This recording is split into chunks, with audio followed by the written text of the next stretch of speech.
Hi everyone, I'm Dr. Z. I'm a clinical psychologist specializing in adult transgender care. Welcome to my channel.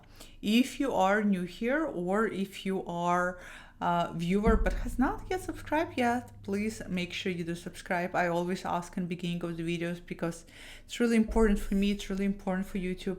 With their algorithm, it helps me tremendously and it helps so many other people find this content, so please do subscribe. For today's video, I would like to share with you two most common forms of imposter syndrome, how to spot it, and some tips on how to deal with it. Imposter syndrome, my goodness, is such number one problem in so many individuals. It tends to predominate in the beginning of gender transition. It tends to predominate during gender transition, and it definitely tends to predominate even after gender transition is completed. And it is such an energy sucker, such a power sucker. I oftentimes talk about ownership and owning your sense of self, especially on Instagram a lot, about trans women specifically owning their trans womanhood. And what I mean by owning, by the way, it does not mean that people have to be constantly publicly out or visible or wave transgender flag. It means first and foremost accept that you are a woman with transgender history and transgender experiences internally, and to work on healing wounds associated with guilt, shame, internalized transphobia, self-loathing, and really anchor and own who you are. That's what it means. And I always make an analogy of a tree. When we are owning who we are, when we are strongly rooted in our narrative, in our stories, in our experiences, we become a tree whose roots symbolizing that ownership, sink very deep into the ground and hold deep into the soil and anchor us. So when things happen, and things always happen in life, discrimination happens, stigma happens, politics happen, hardships happen, those happenings are akin to a storm. And when storm hits the tree, if you're strongly rooted, if you own who you are, accept who you are, then the storm is going to hit you. It's going to shake you up. And yes, you may lose a branch or two, but all in all, you will be standing rooted because you anchored in your power. If you have not owned up who you are, if you are constantly trying to negate your trans history, trying to run away from your trans experiences, you're never going to have a chance to be strongly rooted. When you're not strongly rooted and that storm, those experiences happen, it's going to knock you over. And when it knocks you over, that's when people are experiencing severe depression. That's when people just want to give up and do in fact give up on themselves. So you see why ownership is so important. Why am I talking to you and giving you an analogy of a tree and ownership? Because imposter syndrome, in this case, is like parasites that are eating at your roots. And every time you work on anchoring and owning yourself, if you still experience imposters that is not addressed, it's going to start to eat at your roots, and it's going to erode the tree and the health and well-being of a tree. Now, oh my God, don't we all love the idea of imposter as a parasite? I'm picturing Parasite right now because imposter is such a bastard. Now, imposter syndrome, in my experience, over 20 years working with so many trans individuals from all sorts of demographic backgrounds and circumstances and experiences and age groups, always falls into two main categories. One is going to be very familiar to all of you. It is an external parasite, meaning it is an imposter syndrome you experience as a byproduct of external forces. Oftentimes, this happens in the beginning and middle of gender transition. This is when, in the beginning especially, you try to present and own who you are. And there's going to be a part of you that is going to be constantly hyper-vigilant, hyper-focused, that you're not going to be seen as your authentic self. And it's going to be tied to external perception of you. How do others see me?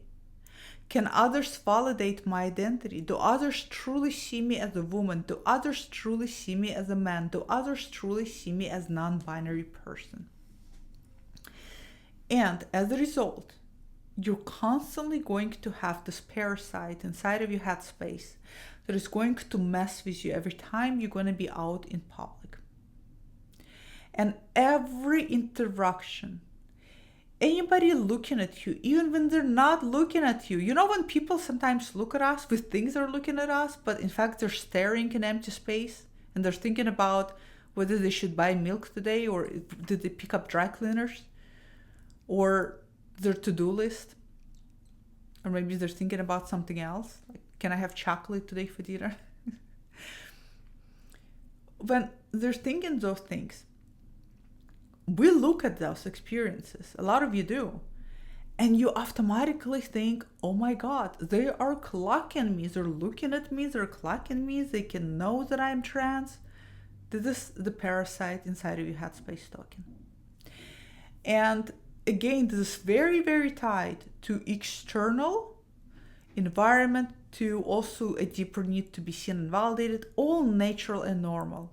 Especially when you start going through gender transition. There's a huge aspect of yourself that wants to be seen, that wants to be understood, that wants to know that you exist beyond just your own subjective reality and experience of your gender. As you continue to go through transition, for a lot of people, imposter can start to get a little bit better as you become more confident. You realize that you don't really know what people are thinking. You realize that they may not even thinking about you, or you start not giving a damn whether they do or not. That parasite shrinks and starts to dissipate, starts to go away. But it's still very hard to completely eradicate. Very hard. So this is the first pattern. The first pattern has to do with external, right? With like this, am I being seen as who I am? And constantly questioning your own validity. A lot of times very, very tied to idea of passing, to the concept of, do I pass? Do I not pass? Am I being seen as real? Am I not being seen? Do they think I'm fraud? Do they think that I'm faking it? Do they think I'm a joke? This parasite is going to yank on you internal transphobia. It's going to yank, it's going to try to pull it by its bootstraps all the way up so that you can really experience it, unfortunately. So this is the first pattern. One of the ways to combat this pattern, and the best way to combat it, is to engage in investigative journalism. What I mean by that is asking yourself, you're out in a grocery store, somebody looks at you, you're thinking they have clocked me. Immediately, how can you put your investigative cap on and ask yourself, what facts do I have that can prove that my analysis of the situation is correct? You're probably going to find out that you actually don't have any facts. You're not inside their headspace. That person hasn't said anything. You are assuming the worst case scenario that they have clocked you, but you don't truly know. So this is your investigative journalism, looking into what facts do you have against your assumptions, or for that your assumptions are correct. Now, what facts do you have against you? What other things could be happening here? And you start asking yourself creatively, could it be that they're not even thinking about me? So one, it could be they're not even, I think they're staring at me, but they're staring in a blank space. Two, maybe they're looking at me because I remind them of somebody. Three, maybe they're looking at me because they admire my style, or this haircut with red lips gets quite a bit of attention because it's such a bold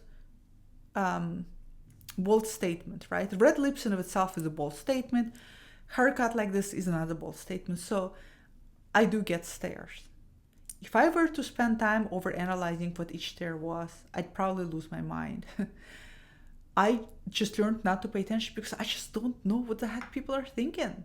Sometimes people are vocal. They'll say, I love your hair. So a lot of times people don't say anything.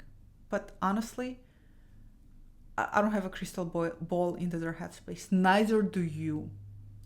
So realize that whatever you're thinking through your investigative journalism, you don't have any facts for it. And that there's so many other possibilities on a table. Given that there's zero facts to support your hypothesis, and yet so many opposing possibilities, you have to find and learn a way to drop it and let it go. You have to start conditioning, and you have to start adapting and adjusting and working on your mindset where you have to just let it go.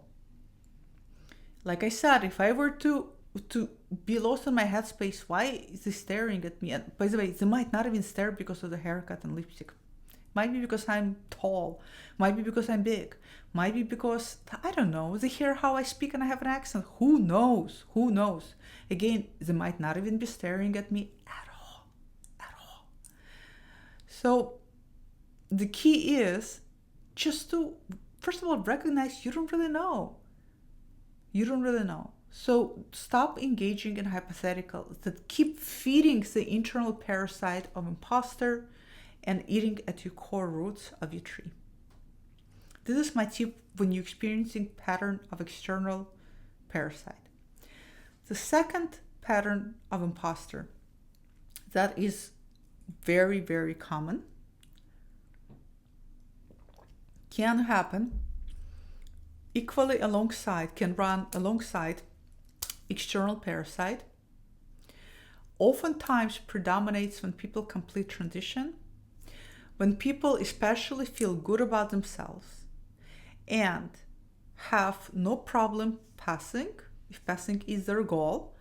They're out there living, they don't get misgendered at all, and yet they feel like imposter. If that is what you're experiencing, nobody misgenders you. They see you as your authentic gender, and you feel still like a fraud. You still feel like you're faking it. You still feel like you are pretending. That is the big sign of internal imposter. It's internal parasite. Now, this internal parasite is coming from within. And the reason why it's coming from within is because you are still struggling to fully accept and acknowledge and own your transgender history and your transgender experiences. I have a lot of people I work with who tell me, Dr. Z, this is not true. I am comfortable being a trans person. When people ask, or when something comes up, or when I'm around my friends or new friends, I have no problem sharing that I'm trans. Not the same thing. That is wonderful. Wonderful that so many of you are comfortable being visible, but there's thinking you have accepted it because you can outright vocalize you're trans, and really being okay that you have transgender history. Really being okay that you have a trans history is challenging very, very hard. And the reason why it's very, very hard is because a lot of you have spent decades fighting against acknowledging that you're trans. You have spent decades trying to justify, rationalize your experiences of dysphoria, trying to convince yourself that you're not transgender, that something else is going on. So there has been tremendous amount of energy that has been put up in a form of resistance against your authentic self. And now when you're transitioning, even though you're happier, to now fully embrace it after years of resistance is challenging. It is very challenging. And a lot of you who are in that place, you know exactly what I'm talking about. So first I want to acknowledge, it is very common to continue to feel internalized imposter feelings that come from within after you transition. And it's normal, it's natural. Do not beat yourself up about it. But recognize that every time you feel that internal sense, it is a message coming from within that tells you there's still work that needs to be done. That you're still not fully have integrated your sense of self. That you're still struggling to fully love yourself, to fully accept yourself. Maybe there's still a little bit of internalized transphobia. Maybe you're still, without even realizing, engaging in entertainment of ideas that you wish you were never born like this. You wish you were better. You wish you didn't have to go through this. When we wish, we are, we're entertaining a construct. We're communicating to ourselves what we wish for is better, what we have is worse. As long as we think what we have is worse, we're not really accepting what we have, right? So it's like me. A lot of you know I had cancer when I was 16 years old. Do I wish that I never had cancer? Of course. To not wish is ridiculous. But I don't dwell on it. I don't entertain it. I almost never entertain it. To be honest, now that I think about it, I almost never think about the fact that I had cancer. I just kind of moved on. I think about it in certain scenarios, right? Doctor checkups, physical limitations that I have with my knee, all those things. But I don't dwell on it. Even when I see my scar and I have my whole right leg is covered in one big scar, which tells a story. And I see the scar every day because I live in LA. I'm wearing a dress, almost always in a dress. I never correlate scar, oh God, I had cancer. If you're finding yourself correlating things in your life to, oh God, I transitioned, or God, why wasn't I just born without dysphoria? If that's constant, that's a sign you're not integrating. That's a sign you're not accepting. That's a sign you're still fighting yourself. Okay? Dwelling on things is not going to help any of us. It's not going to move us any closer to happiness and joy. It just pulls us back. It holds us back. And it limits your ability to root yourself strongly in your ownership. Because the truth is, there's so much more to you than your trans identity. Trans identity may have been a very big component of who you are, and a very big component of your life history, your life story, your experiences, but it's not the only thing. Just like cancer is a big component of who I am, but it's not the only thing. When we make it the only thing, we over-identify with one life experience, and we negate and dismiss a whole set of other experiences that make a mosaic the complexity of who we are. This is how victimhood happens. If I over-identify with the fact that I had cancer, then I dismiss the fact that I'm also a psychologist. I'm also what I consider a wonderful therapist. I'm also a big giver. I'm also a caretaker. I also so many other things. And then I just fell on this one thing that, oh no, I had cancer. So Be mindful of that. But that is the second type of imposter syndrome. So there's internal, external. The both can coexist and oftentimes do. This is how you can identify which one you're still struggling with. If you're struggling with external, the best way to fix it is to get out of your head, work on those cognitive thoughts you're having, those assumptions. Challenge them, investigate them. External imposter is way, way easier to work on and to fix than internal imposter. Internal imposter is much more harder because it has to do with owning, and for a lot of you it is very hard because, again, like I said, there's years and years of self-loathing. So when you spend years hating this, you're not just going to miraculously love this overnight, right? But it's work in progress. And it does happen. And it's a very rewarding work. So comment below. Can you share which imposter syndrome you experience? What helps you if you're no longer experiencing either external or internal? What helped you overcome it? Comment below, share your thoughts, like this video, comment this video, and also make sure you subscribe. I hope this was helpful, and I will see you all in the next video. Goodbye.